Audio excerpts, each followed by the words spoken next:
Kadis Pemberdayaan Perempuan Perlindungan Anak dalam kurung P3 Ampere, David Katayane mengundurkan diri dari jabatannya pasca merebaknya kasus pelecehan seksual terhadap bawahannya.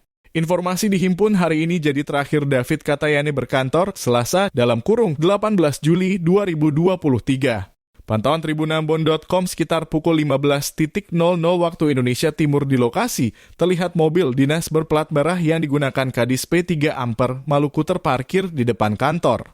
Sementara aktivitas perkantoran berjalan seperti biasa. Diberitakan Kepala Dinas Pemberdayaan Perempuan dan Perlindungan Anak Provinsi Maluku diduga melecehkan karyawannya. Kasus ini sementara diusut Polda Maluku. Pelecehan seksual itu diduga sudah terjadi 3 kali dalam periode bulan Juli 2023. Bentuk pelecehan tersebut belum diungkapkan.